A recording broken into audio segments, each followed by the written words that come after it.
Gloria a Dios, mis amados. Dios les bendiga mucho en esta tarde. Qué alegría una vez más poderlos ver. Esto es para mí personalmente es muy difícil. Yo quisiera verme con ustedes todos los días. He tenido la oportunidad de verme con algunos hermanitos casi todos los días porque hemos estado de clase en clase, de clase en clase.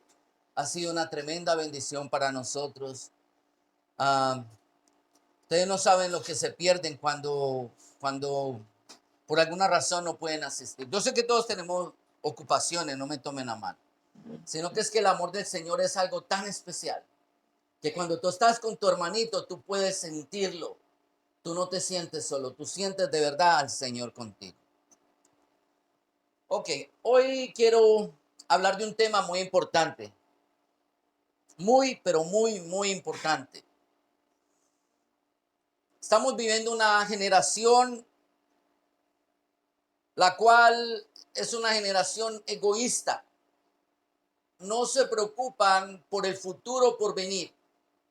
Si tú miras el mundo como está, estas generaciones están arrasando con todo lo que encuentran a su paso. Ellos no se preocupan ni piensan que viene un futuro para estos niños que se están levantando hoy en día. El planeta lo están acabando, los recursos naturales los están destruyendo.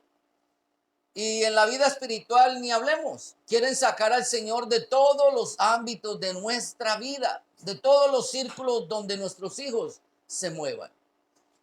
¿Qué futuro entonces le espera a esas siguientes generaciones?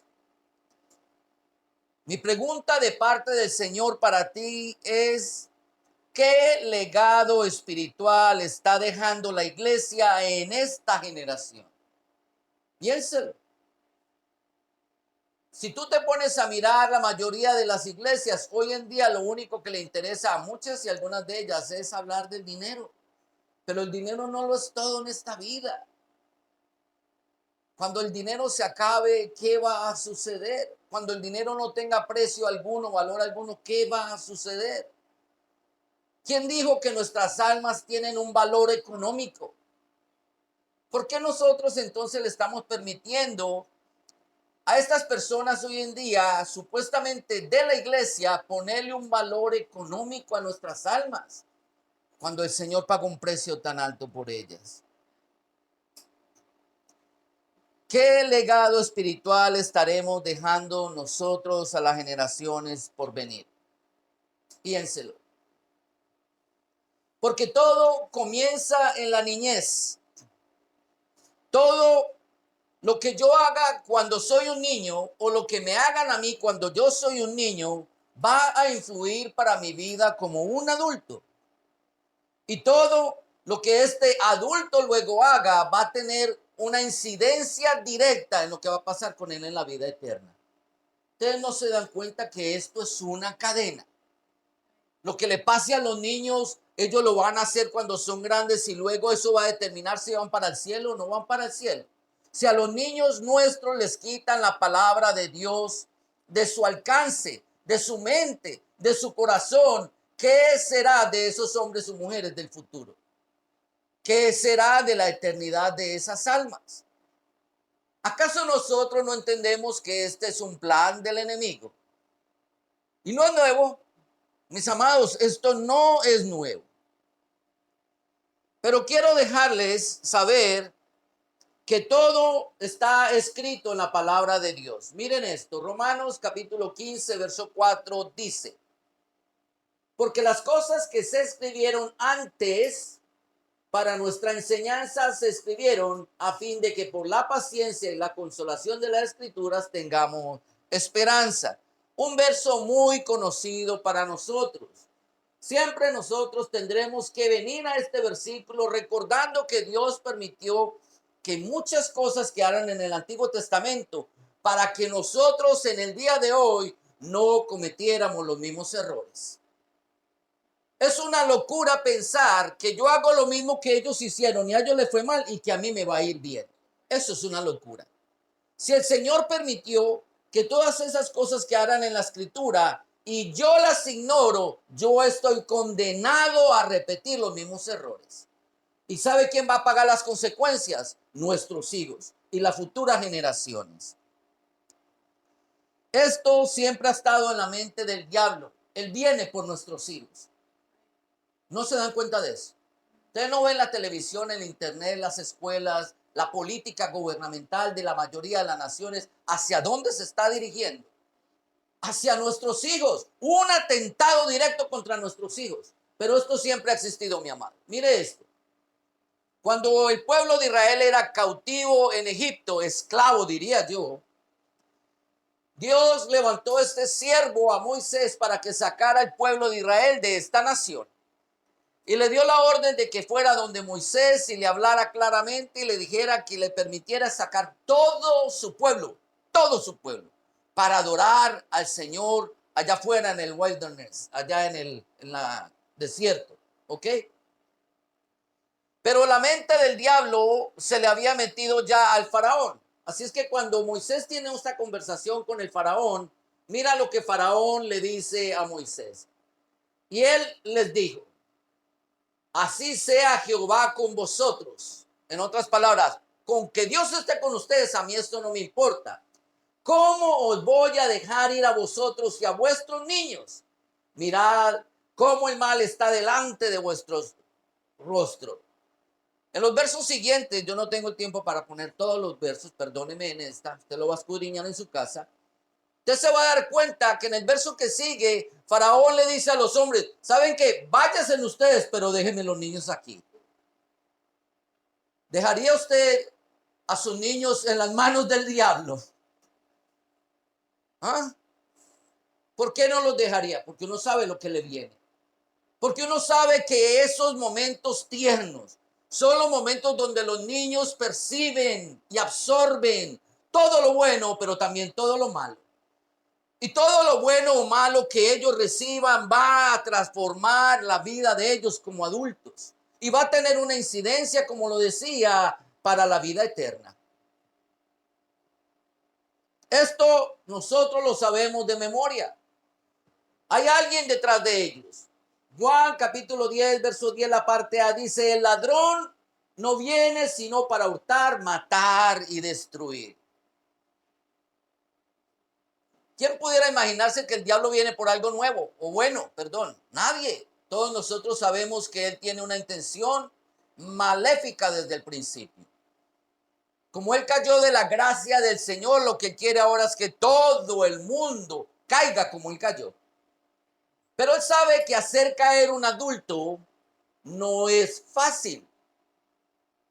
Pero hacer caer a un niño es muy fácil, porque los niños son muy susceptibles. Susceptibles a la enseñanza, susceptibles a la educación, al punto que usted coge una criaturita tierna, un niño pequeño o joven, y en un corto periodo de tiempo usted puede borrar de sus memorias todas las tradiciones, la enseñanza y la cultura, por muy buenas que ellas sean, y ponerle completamente otra nueva. Miremos una historia, la historia de Daniel y todos los jóvenes de Israel, incluyendo a sus amigos. Daniel capítulo 1, verso 3 al 5. Y dijo el rey a Aspenaz, jefe de los eunucos, que trajese de los hijos de Israel, del linaje real de los príncipes, muchachos en quien no hubiese tacha alguna. Mira, el diablo viene por lo mejorcito de lo mejorcito. Los que son sinvergüencitas por ahí, el diablo ya los poseyó de tiempo atrás. Él viene es por lo mejor de lo mejor. Él viene por tus hijos que saben que le sirven a Dios. Tráeme esos jóvenes, dice Aspenaz. Le dicen Aspenaz. De buen parecer, enseñados en toda sabiduría, sabios en ciencia y de buen entendimiento, e idóneos para estar en el palacio del rey. Y que se les enseñe las letras y las lenguas de los caldeos. Y le señaló el rey ración para cada día de la provisión de la comida del rey y del vino que él bebía. Y que los criase 3 años para que al fin de ellos se presentasen delante del rey. 3 años. ¿Cómo será de sinvergüenza nuestro enemigo que él sabe cuánto tiempo puede tardar para que un niño borre su memoria. Él vino por lo mejor de Israel, por jóvenes que tenían conocimiento, eran sabios, entendidos, idóneos. Los habían educado en la ley de Moisés, temerosos de Dios. Él dijo, déjenmelo a mí 3 añitos. 3 añitos y usted verá que ya ni se acuerdan del Dios de ellos. Qué triste saber que a muchos de estos jóvenes que terminaron allá en Babilonia les sucedió lo que nosotros más pudiéramos temer. Fueron transformadas sus mentes y sus corazones. Hubo excepciones, ya las conocemos, Daniel fue uno de ellos. Adoctrinar a los niños en los años tiernos asegura una obediencia y hasta un cambio en las costumbres. Esto tiene una implicación seria para nosotros, porque hoy en día, desafortunadamente, nosotros hemos abandonado la educación de nuestros hijos y la hemos puesto en las manos del mundo. Queremos que sea el political correctness el que cría a nuestros hijos. Que sean las políticas gubernamentales para la educación en las escuelas la que le digan a mi hijo qué es lo que está bien y qué es lo que está mal. Y nosotros consentimos con eso. Perdónenme. ¿Saben ustedes cuáles son las políticas del gobierno para la educación de nuestros niños? Échenle una miradita si tiene hijos pequeños, si tiene sobrinos, si tiene niños que de verdad usted ame o lo preocupen. Porque el enemigo viene por ellos. ¿Cuántos años pasa un niño en una escuela? Aproximadamente 11 años, ¿no? En total. No diría tanto, no. Menos. 13. Wow. Si con 3 años él planeaba cambiarle la mente, ¿qué será a esos niños 14 años en el mismo sistema educacional? Donde le han sacado todo lo referente que tenga que ver con Dios. La moral se la han trastornado. La ética se las quitaron. Piénselo. Y nosotros estamos confiando con ojos cerrados porque no tenemos tiempo. Le entregamos nuestros hijos literalmente en manos del enemigo. Si no es en las manos del mundo, se la entregamos a las computadoras o a los celulares. Qué fácil es entretener a un niño hoy en día. Dale el celular y usted no se da ni cuenta que ven y que no ven. ¿Cuánto acceso tienen ellos a través de eso? Ustedes no se dan cuenta que el enemigo utiliza todas esas herramientas con el propósito de llegar a la mente de tu niño, de transformar y trastornar la mente de nuestros hijos. ¿Y qué estamos haciendo como iglesia? ¿Qué estamos haciendo como padres? ¿Usted cree que no es responsabilidad de nosotros como iglesia, como congregación, por lo menos orar al Dios de los cielos constantemente para que guarde estas criaturas? Empezando con nuestros hijos en la congregación. ¿O es que la obligación de nosotros nada más es velar por nuestra salvación y se acabó? No, mi amado. Dios nos llamó a ser partícipes de la sociedad. Participar con la comunidad para nosotros tiene que ser algo supremamente valioso e importante. Y todo esto es a través del testimonio. Qué lindo es ver cuando uno de nuestros hijos que ha crecido en el temor del Señor va en la escuela, aunque sea una escuela de esas de la ciudad, y testifica de Jesucristo. ¡Wow! ¡Qué convicción! ¿Cómo nos sentimos nosotros como padres? ¿Cómo se sentirá el Señor que estamos haciendo nosotros? Pero desafortunadamente, mis amados, hemos abandonado esa responsabilidad que Dios le delegó al padre de familia, al papá, ni siquiera al pastor ni a la iglesia. Nosotros hacemos una gran labor, tenemos una gran maestra que se preocupa por llevar el mejor mensaje educativo a los niños, pero déjeme decirle algo, la verdadera educación cristiana comienza en el hogar. Con nosotros los niños permanecen 40 minutos, 1 hora máximo, una vez a la semana. ¿Qué pasa el resto de la semana? ¿Qué formación y qué educación nosotros le estamos dando a nuestros hijos? ¿Qué ejemplo? ¿Qué testimonio? ¿Qué legado les estamos infundiendo? ¿Qué principios estamos estableciendo en ellos? Y luego nos quejamos de la sociedad. Luego nos quejamos de las políticas. Perdónenme, piénselo bien, piénselo detenidamente. Nosotros estamos en una edad que en 20 años más todos pasaremos a una edad de retiro. Nuestros hijos son los que van a pasar a tomar todas las posiciones y cargos que nosotros ahora estamos tomando. ¿Qué será del mundo si ellos no tienen a Dios? ¿Qué será de nosotros si ellos no tienen a Dios? No hace sentido, mis amados. Y eso es hablando cosas terrenales, hablando lo más importante que es lo espiritual, porque nosotros aseguramos nuestra vida espiritual. ¿Qué será del alma de esos niños? Y de las generaciones más adelante por venir. Dios dejó su palabra, oiga esto, para nuestros hijos. Mira lo que Dios le habla al pueblo de Israel. Éxodo capítulo 12, verso 24. Dice la escritura: guardaréis esto por estatuto para vosotros y para vuestros hijos para siempre. Dios dejó todos los estatutos claramente encargados al pueblo de Israel, específicamente a sus padres, para que le transmitieran la voluntad divina a sus hijos por las generaciones por venir. Perdóneme, ¿será que nosotros estamos haciendo eso? De las pocas cosas que yo recuerdo de mi infancia, a mí no me gusta traer testimonios personales, pero esto los va a edificar.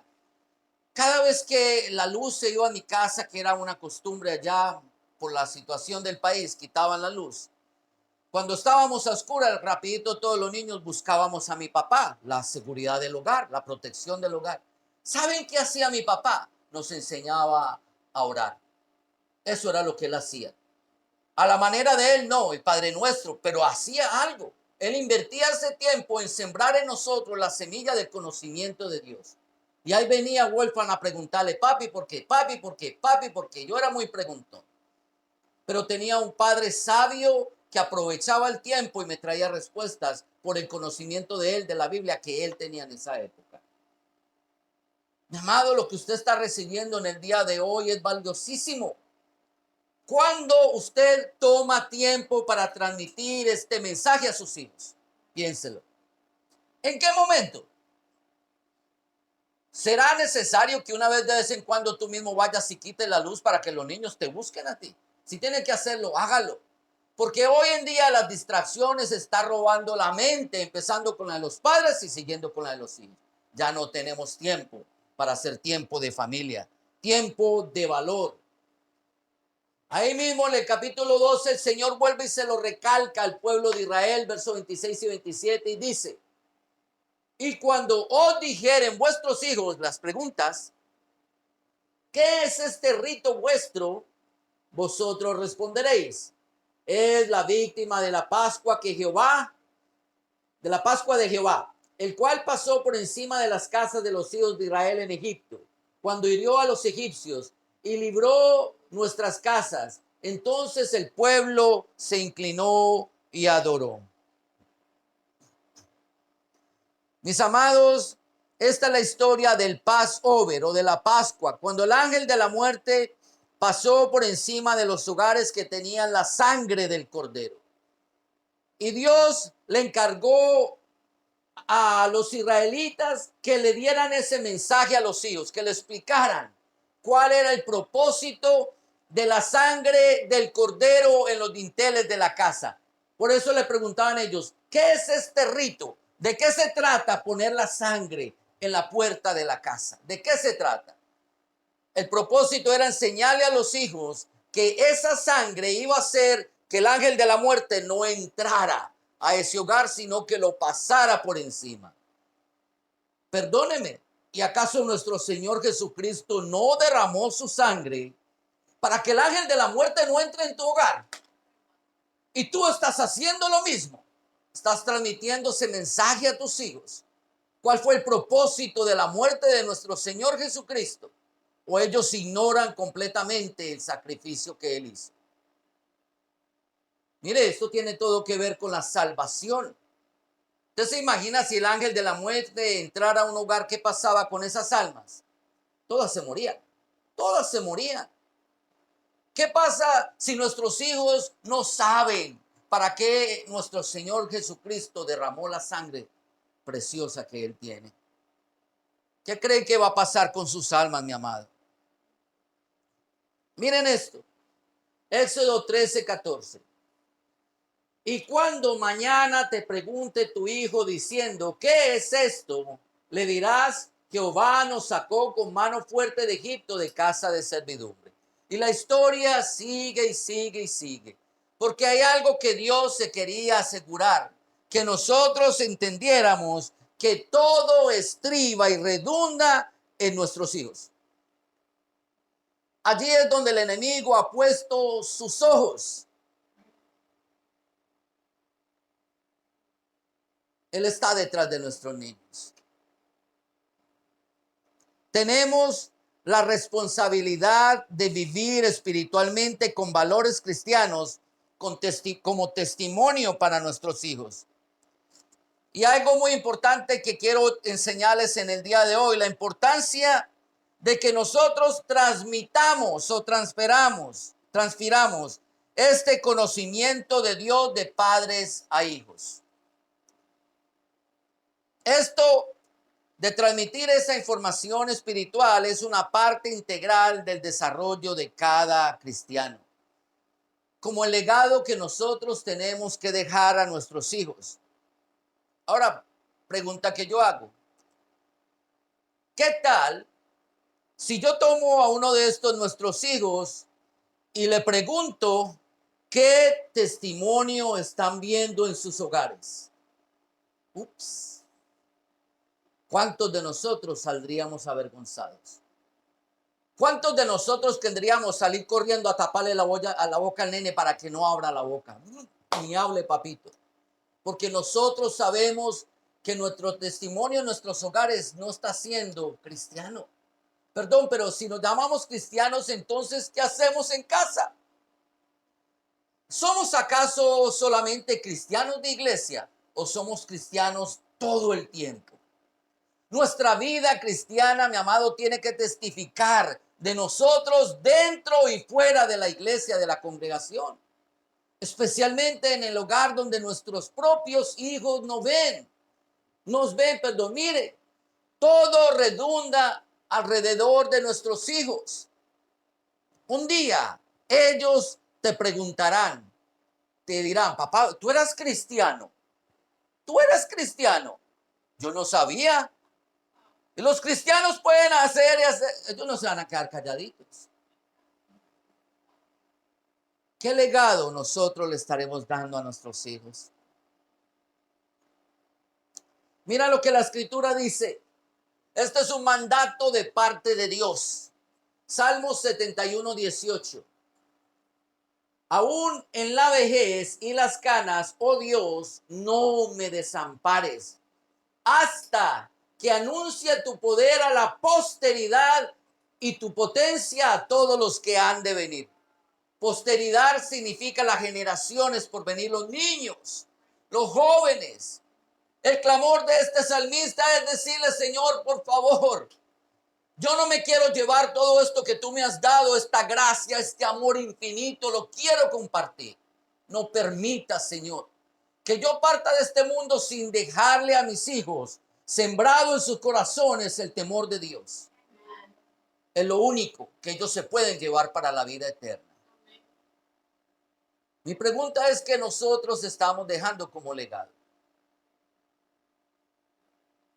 ¿Qué estaremos nosotros dejando? ¿Qué nosotros nos podemos llevar al cielo?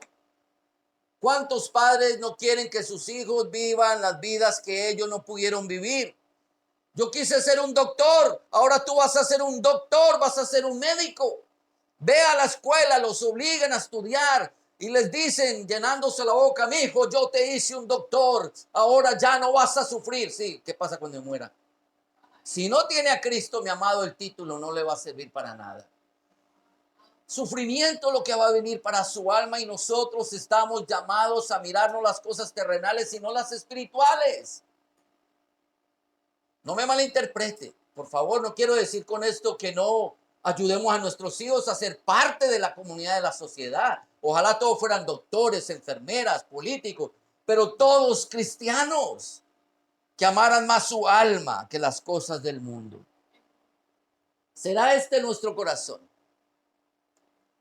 ¿Estará en nosotros el deseo y el anhelo de anunciar a la posteridad lo que nosotros hemos recibido?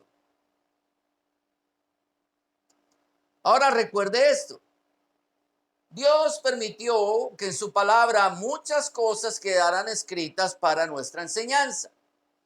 Como eso es así, yo les vengo a traer una historia muy interesante en el día de hoy. Esta es la historia de Elías y Eliseo. Elías fue un gran profeta delante de Dios, entendido en los deseos de Dios. Él entendió la importancia de transmitir o de transferir el legado que había recibido de su Padre Celestial a alguien más. Y él miró a este joven Eliseo como la persona indicada por Dios para recibir este legado, este ministerio de parte de Elías.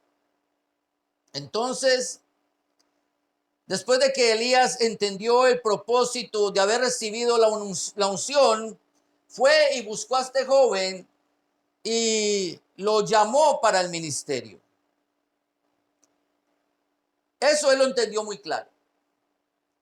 Todos los que estamos en esta habitación decimos ser cristianos. Amén. Amén. La pregunta es, nosotros estaremos entendiendo la importancia de dejar este legado espiritual a nuestros hijos, o por lo menos a otros. ¿Sabes tú que por la palabra de Dios nosotros estamos llamados a hacer discípulos? ¿O no le queremos dar cumplimiento a la palabra del Señor? Miren esto. Mucha gente, estoy hablando de cristianos, piensan que ya cumplieron el propósito por el cual el Señor los llamó solamente con venir aquí a la congregación. Mi amado, ese no era el propósito. El propósito no era para tu vida que tú, después de voltear mucho en el mundo como quisieras, un día terminaras aquí en la iglesia diciéndote llamar santo. Eso está bien, yo no estoy diciendo que sea malo, por favor, no deje de venir por eso. Es un gloria a Dios, un aleluya.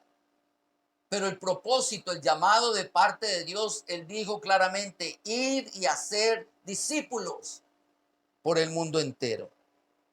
Estaremos cumpliendo nosotros con ese propósito, después de nosotros haber entendido que recibimos la gracia y la unción del Señor.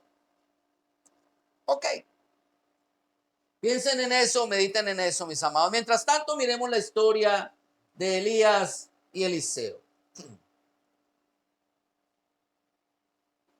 Dice segundo de Reyes 2:9, cuando habían pasado, Elías dijo a Eliseo, pide lo que quiera que haga por ti, antes que yo sea quitado de ti. Y dijo Eliseo, te ruego una doble porción de tu espíritu sea sobre mí, que una doble porción de tu espíritu sea sobre mí. Eliseo le pidió una doble porción de lo que tenía Elías, una porción espiritual. Mire que Eliseo no le pidió nada económico a Elías. No le dijo, mira, dame la provisión, lo que viene con la seguir al Señor. Mucha gente piensa que es eso, la economía. Él le dijo, dame una doble porción de tu espíritu, pido algo espiritual.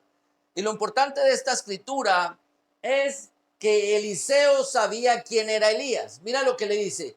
Lo que le dice Elías a Eliseo. Pide lo que quieras que haga por ti.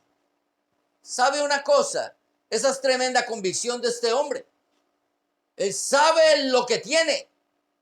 Y él sabe que lo puede dar. Ahora el problema era si había alguien que lo quisiera recibir. Él no es un engreído por decirle, pídeme lo que quieras, yo te lo doy. No, él sabía lo que había recibido de parte del Señor. Él lo sabía. La pregunta que él se hacía era, ¿habrá alguien dispuesto a recibirlo? Pídeme lo que quieras. Lo estaba probando y la respuesta de Elías le dijo, dame una doble porción. Mira, yo he escuchado eso en tantas partes. Tanta gente se acercan a los pastores, a los ministros y le dicen a uno, mira, mi amado, ore por mí para que el Señor me dé una doble porción. ¿Qué significa una doble porción? Vamos a mirarlo por la escritura. Deuteronomio 21:17. Mas al hijo de la aborrecida reconocerá como primogénito, para darle el doble de lo que corresponde a cada uno de los demás, porque es el principio de su vigor y suyo es el derecho de la primogenitura. En otras palabras, doble porción significaba dame el derecho de la primogenitura. El primogénito tiene el doble de lo que tengan todos los demás hijos. Y eso fue lo que pidió Eliseo, una doble porción. Dijo, hazme tu primogénito. En otras palabras, le llamó padre. Le dijo, tú eres mi padre espiritual. Hazme tu hijo espiritual y dame una doble porción. Mucha gente sabe esto que le estoy diciendo. Y se le acercan a uno y le piden la doble porción. Lo que ellos no entienden es que pedir una doble porción es pedir una doble responsabilidad. Porque la doble porción no era económica. La doble porción era el sacerdocio y la responsabilidad económica. Tenía que asumir dos responsabilidades. Correr con toda la casa y ser el sacerdote de esa casa. Ahora dígame cuántos querrán recibir la doble porción, sabiendo que lo que van a recibir es más trabajo, más responsabilidad. Sin embargo, Eliseo no lo dudó. Eliseo lo sabía, él conoce la escritura y se lo pide a su padre espiritual. Le dijo, dame esa doble porción. ¿Saben ustedes, mis amados, que esa doble porción espiritual hoy en día muy poquita gente la busca? La gran mayoría de las personas lo que buscan es una doble porción económica. Señor, bendíceme, yo quiero ver tu mano sobre mi vida. Y lo primero que están pidiendo es carro nuevo, casa nueva, trabajo bueno, salario bueno. No piensan sino en eso. Pero ¿qué dice la escritura al respecto de ese tipo de bendición? Primera de Timoteo 6:10. ¿Qué dice? Porque la raíz de todos los males es el amor al dinero, el cual codiciando algunos se extraviaron de la fe y fueron traspasados de muchos dolores.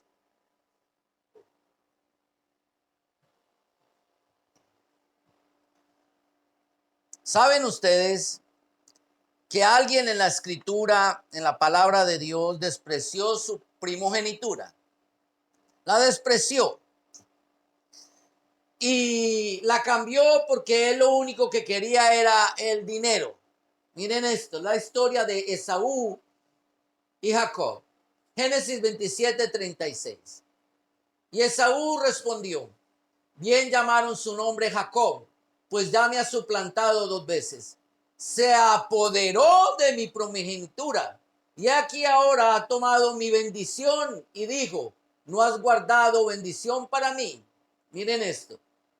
Esaú dice, él se apoderó de mi primogenitura. ¿Qué dice la escritura? Génesis 25:29 al 34. Y guisó Jacob un potaje, y volviendo Esaú del campo cansado, dijo a Jacob, te ruego que me des a comer de ese guiso rojo, pues estoy muy cansado. Por tanto fue llamado su nombre Edom. Edom significa rojo, ¿no? Y Jacob respondió, véndeme en este día tu primogenitura. ¿Qué le hubieras contestado tú? Mira, venderte la primogenitura, yo lo dudo mucho. Es doble porción. ¿Cuánta gente no quiere la doble porción? Yo no la vendo. Entonces dijo Esaú, he aquí, yo me voy a morir. ¿Para qué pues me servirá la primogenitura? Ups. ¿Usted cree que Dios no se da cuenta de todas esas cosas? Que Dios no entiende lo que hay en nuestros corazones. Él despreció la primogenitura, la vendió por un plato de lentejas. Y es tan cínico que va y le dice a su hermano que es un engañador que se apoderó de la primogenitura de él. Él mismo se la vendió. Él nunca lo engañó. Esto trae consecuencias. Terminemos la historia. Y dijo Jacob, júramelo en este día. Y él le juró y le vendió a Jacob su primogenitura.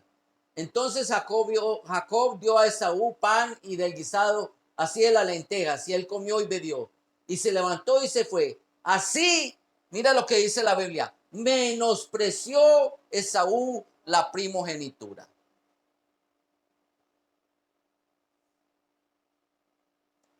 Primogenitura, mi amado, quiero que lo sepa, que no necesariamente es el primer hijo que nace.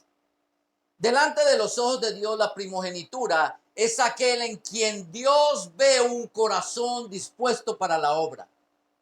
Un corazón idóneo para la obra, que ama y honra y respeta a Dios. Así Dios lo ve como la primogenitura. Tenemos el caso de Abraham, que tuvo primero a Ismael. Ese fue el primogénito, según los hombres, la carne, pero luego tuvo a Isaac. Y miren esto. Delante de los ojos de Dios, cuando Dios llamó a Abraham para probarlo, le dijo a Abraham, Abraham, tráeme a tu hijo, a tu único hijo. ¿A quién ve Dios como el primogénito? No es al que ven los hombres. Mi amado, si tú estás en esta congregación, si tú has recibido al Señor, déjame decirle que probablemente, muy seguramente, tú seas el primogénito espiritual de tu familia. ¿Qué tú estás haciendo con esa bendición? ¿La estás abrazando para ponerla al servicio del Señor? ¿Para hacer lo mismo que hizo Elías con ella? Luego pensar en dejarla a las generaciones futuras. ¿O vas a hacer lo mismo que hizo este joven Esaú con la primogenitura que la despreció? Una vez más,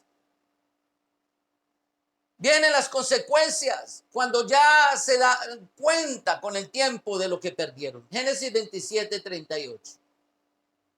Y Esaú respondió a su padre, ¿no tienen más que una sola bendición, padre mío? Bendíceme también a mí, padre mío. Y alzó su voz y lloró. Mire, lloró amargamente. Lloró y lloró y lloró y lloró tanto que se juró a sí mismo matar a su propio hermano. Por eso Jacob tuvo que irse de su casa, de su familia. Cuando él mismo despreció la primogenitura. ¿Saben algo? Jacob fue un valiente. Él sabía lo que había pedido. Él sabía lo que estaba pidiendo. Él sabía que era una doble responsabilidad, pero dijo, yo soy un valiente. Y yo sé para qué la tengo. Muchas naciones serán bendecidas con esta porción que el Señor me ha dado. ¿Sabe una cosa? Tú eres uno de esos bendecidos de Jacob. Porque por Jacob fue que vino nuestro Señor Jesucristo. Y por Jesucristo es que tú y yo estamos sentados aquí en el día de hoy. Gracias, Señor, por esos valientes que no desprecian la gracia que tú pones sobre ellos, Señor. A él le costó lágrimas. Pero mira lo que la Escritura nos dice a nosotros, especialmente nuestro Señor Jesucristo. Mateo 6:33.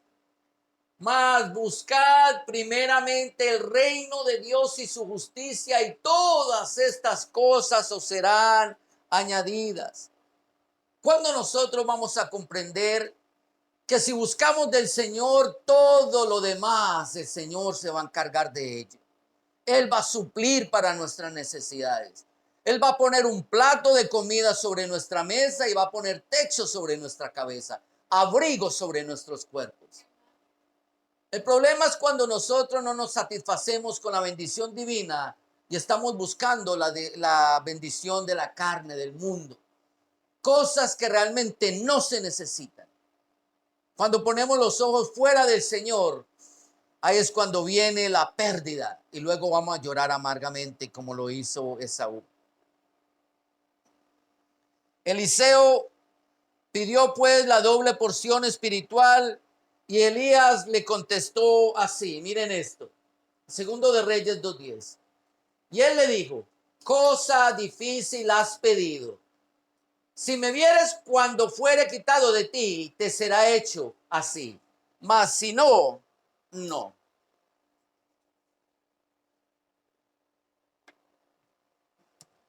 Cosa difícil has pedido.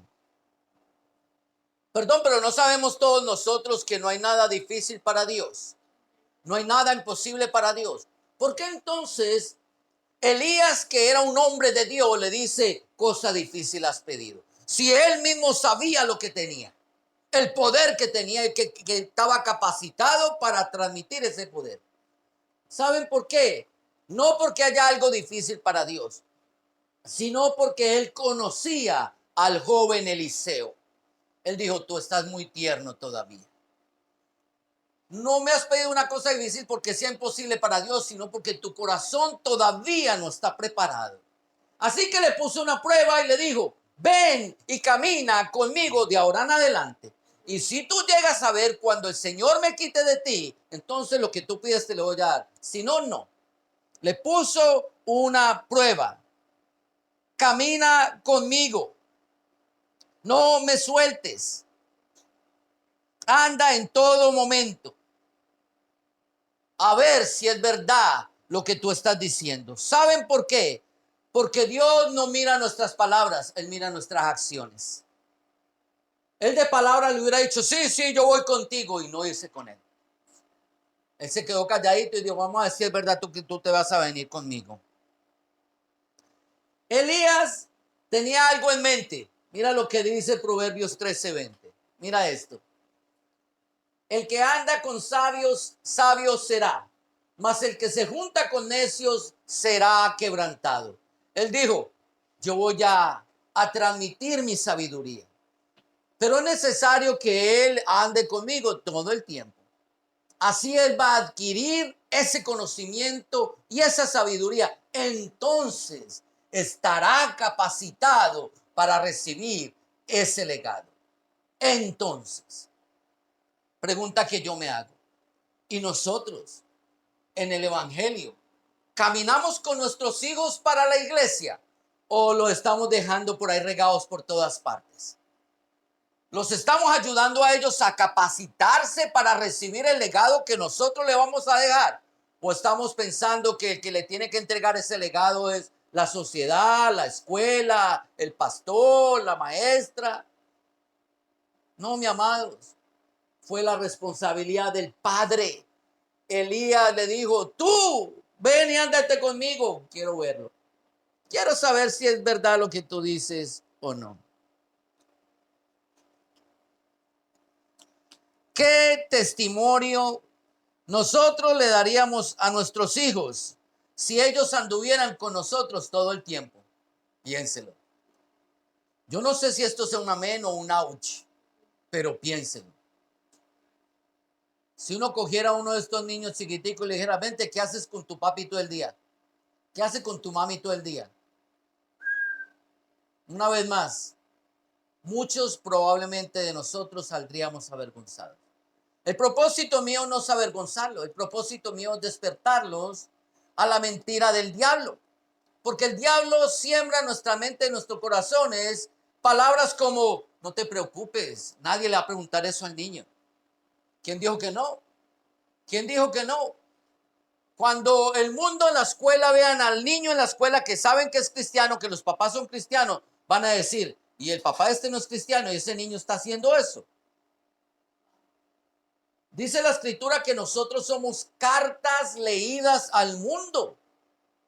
En otras palabras, alguien tiene los ojos puestos en nosotros y en nuestros hijos. ¿Qué dirá el testimonio de estos nenes si le preguntaran? Sigamos con la historia de Elías y Eliseo. Este es el momento del llamamiento. Al principio, cuando apenas lo llamó. Partiendo él de allí, este es Elías, halló a Eliseo, hijo de Safat, que araba con 12 yuntas delante de sí, y él tenía la última. Y pasando Elías por delante de él, echó sobre él su manto. Entonces, dejando él los bueyes, vino corriendo en pos de Elías y dijo: te ruego que me dejes besar a mi padre y a mi madre, y luego te seguiré. Y él le dijo: ve, vuelve. ¿Qué te he hecho yo? Y se volvió y tomó un par de bueyes y los mató, y con el arado de los bueyes coció la carne y la dio al pueblo para que comiese. Después se levantó y fue tras Elías y le servía. Cuando ellos dos se conocieron, Elías entonces le puso el manto a Eliseo. En la época de Israel eso significaba que Eliseo iba a ser el sucesor de Elías. Pero Elías tuvo una actitud digna de admiración. Él dejó las 12 yuntas de bueyes. Dice que araba con 12 yuntas, entonces dejando él los bueyes. Perdónenme en esto, mi amado, miren esto para que lo entiendan. En esa época, tener 12 yuntas de bueyes significaba que él tenía una bendición económica muy grande.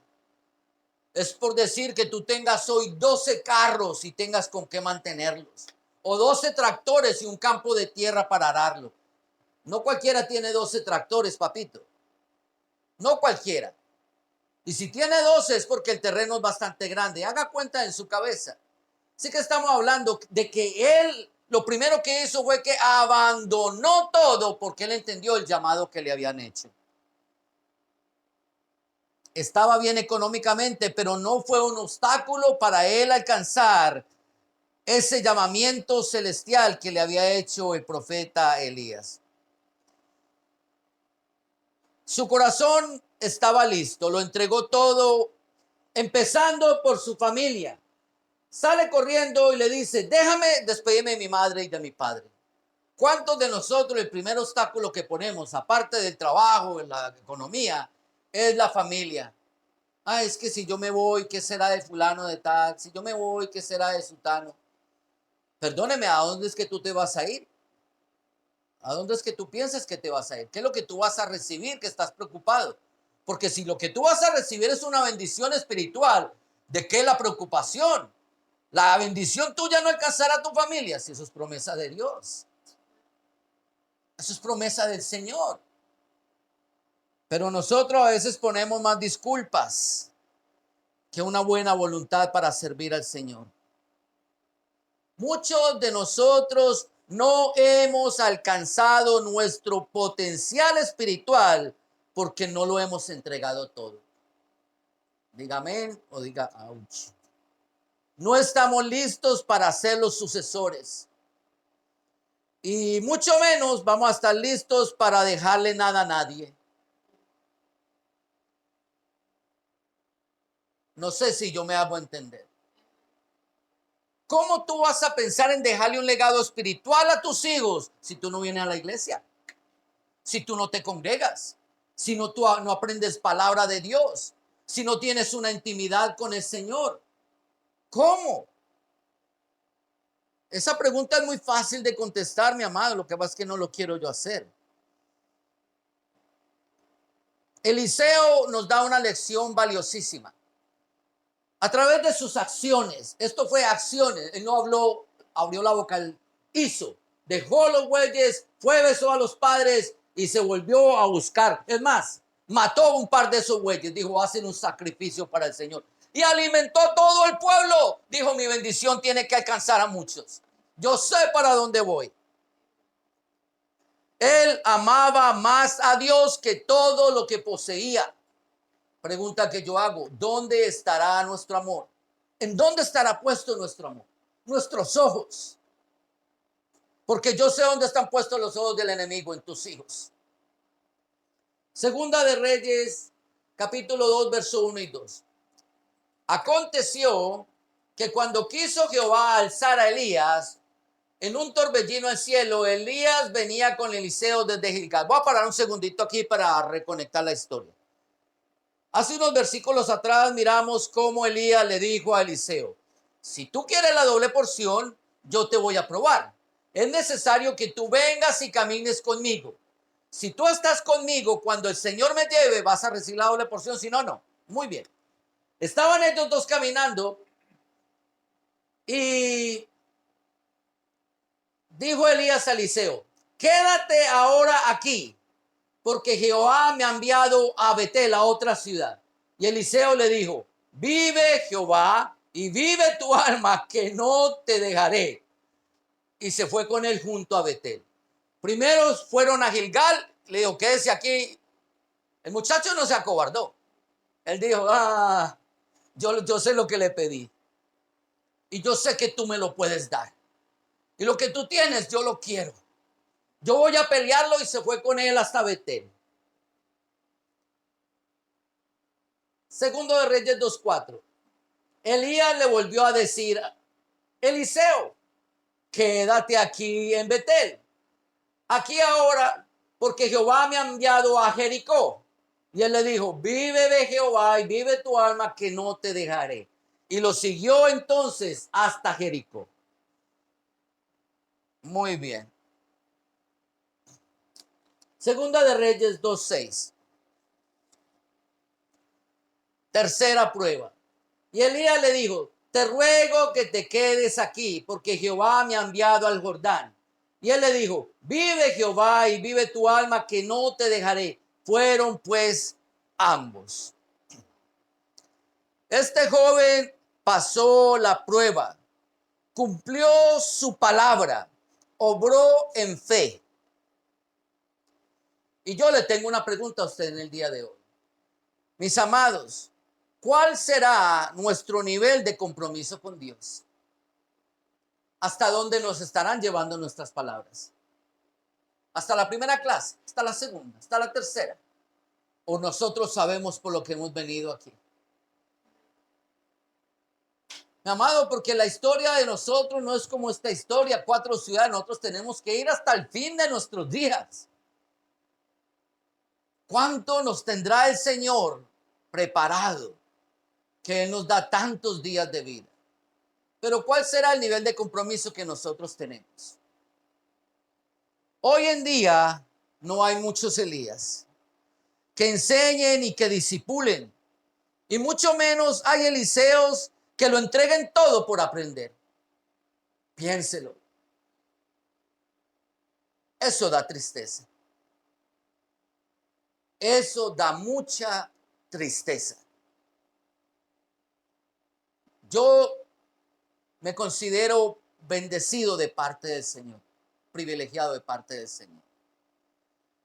Pero con el privilegio que tengo, mis amados, a veces con mucha tristeza, también sufro este dolor de ver que hoy en día tú quieres dar lo mejor de ti para que las almas lleguen a los pies de Jesucristo, lleguen al conocimiento, para que sean reproductores de la obra de Jesucristo, para que su sangre no corra en vano en este mundo. Y tristemente yo he visto pasar cientos y cientos de personas por mis ojos. Personas que vienen y se van. Vienen y se van. Porque no encuentran lo que ellos están buscando, no lo que Dios los está ofreciendo. Mi amado, si tú dejas tu propia persona a un lado y miras a ver qué es lo que Dios te está ofreciendo, tú vas a tomar una decisión sana para tu vida. Entonces, tú serás uno de estos pocos Eliseos que existen hoy en día. Personas dispuestas a entregarlo todo para aprender. Desde que Elías llamó a Eliseo hasta que este joven recibió la doble porción camino a todas estas ciudades, él tuvo que ser desarrollado. Estoy hablando de Eliseo. Lo desarrolló su maestro, su padre espiritual Elías. Desarrolló su carácter. Lo hizo desarrollar en su compromiso. Lo hizo desarrollar en su entrega, en su conocimiento, en su servicio, en su paciencia y aún en su constancia. Si yo hablara de nosotros, ¿qué podría yo decir de nosotros y de estas generaciones de hoy en día? ¿Estaremos siendo desarrollados en todas estas áreas de nuestra vida? ¿O más bien queremos bendición sin sacrificio? Démelo todo. Triste. Lo que le voy a decir es triste, pero mucha gente se me acerca a mí y me dice, tú tienes clases, dámelas escritas. Yo las estudio en mi casa, dámelas. No quieren ni siquiera escribir con su propia letra lo que uno le enseña. Quieren recibir todo ahí mascadito, escritico ya. Bendición sin sacrificio, sin prueba. Mi amado, nadie que no pague el precio está preparado para recibir la bendición celestial. Ahora, mire, este no es el precio que pagó Jesucristo.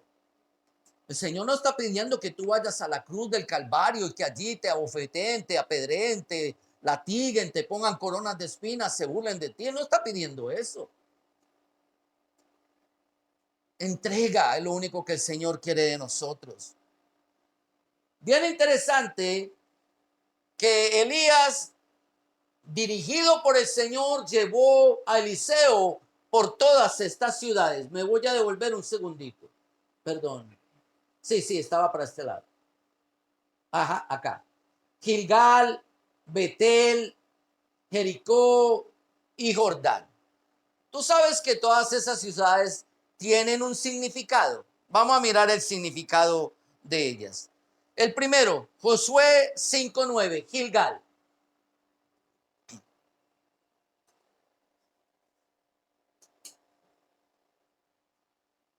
Perdón.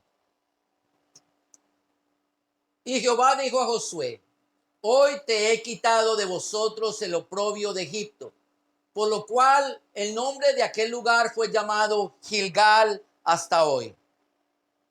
Gilgal significa entonces Jehová quitó el oprobio. En otras palabras, el pecado. Jehová quitó el pecado. Egipto es figura del pecado. Números 11, 5 al 6.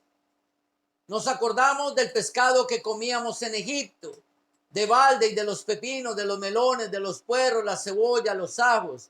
Y ahora nuestra alma se seca, pues nada sino este maná ven nuestros ojos.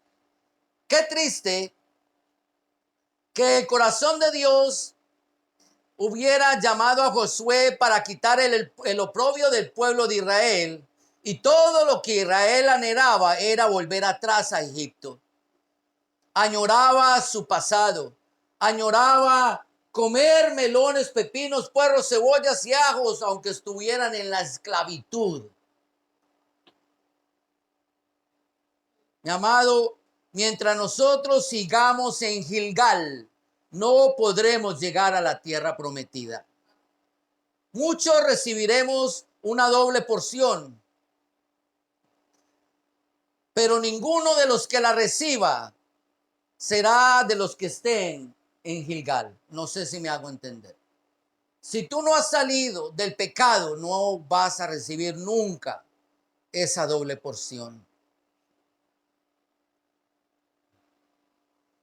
Eliseo dejó entonces a Gilgal porque él también lo entregó todo cuando el profeta Elías lo llamó.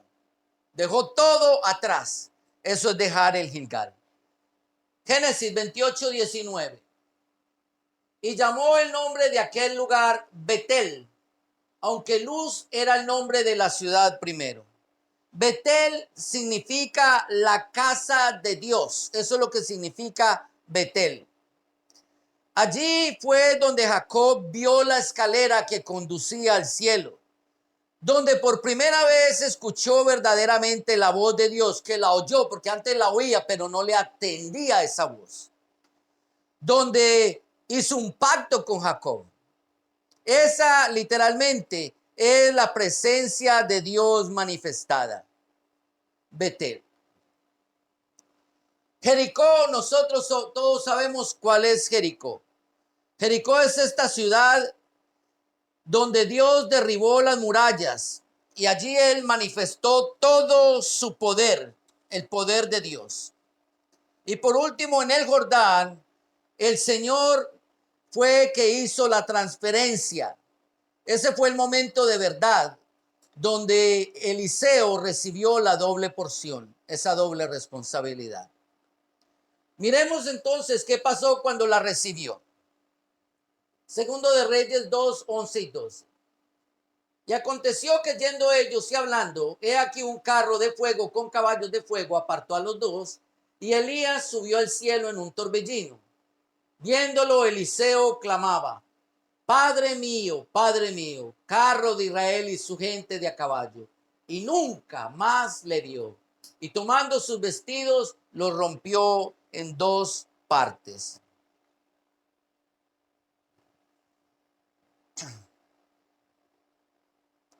Cumplió lo que prometió. Te voy a ver partir porque yo no te voy a soltar. Lo más lindo es que cuando lo ve irse le llama Padre mío, Padre mío. El amor y el afecto que este joven había tomado por este siervo era porque él entendía que todo lo que su amado profeta le enseñaba era porque lo amaba como si fuera un hijo. Porque él entendía que su padre espiritual estaba dando un legado, que ese legado lo iba a ayudar a él eternamente y para siempre. Iba a salvar su alma y con él quizá a muchos de nosotros. ¿Será que nosotros tenemos un padre espiritual? ¿Será que hay alguien que nosotros podamos decirle, Padre mío, Padre mío? Este joven reconoció lo que Elías fue para él. De luego que lo ve irse y hacer esta exclamación, él hace algo maravilloso. Segunda de Reyes 2, 13 y 14 dice: alzó luego el manto de Elías que se le había caído y volvió y se paró a la orilla del Jordán. Y tomando el manto de Elías que se le había caído, golpeó las aguas y dijo: ¿dónde está Jehová, el Dios de Elías? Así que hubo golpeado del mismo modo las aguas, se apartaron a uno y a otro lado y pasó Eliseo. Y pasó en seco, mi amado. Mira la pregunta de Eliseo: ¿dónde está el Dios de Elías? Présteme atención, mi amado. ¿Podrán nuestros hijos decir: ¿dónde está el Dios de mis padres? ¿Querrán ellos servir a nuestro Dios como este joven quiso servir al Dios de Elías?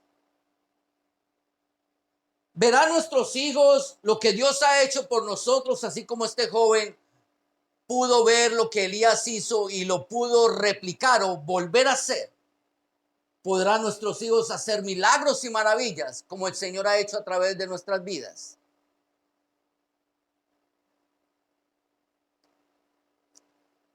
¿Habrá alguien clamándole a Dios para recibir un legado? Y serás tú el que Dios llame para entregar ese legado. Piénselo. Estas son cosas que nosotros como cristianos a veces no pensamos de verdad, no las pensamos.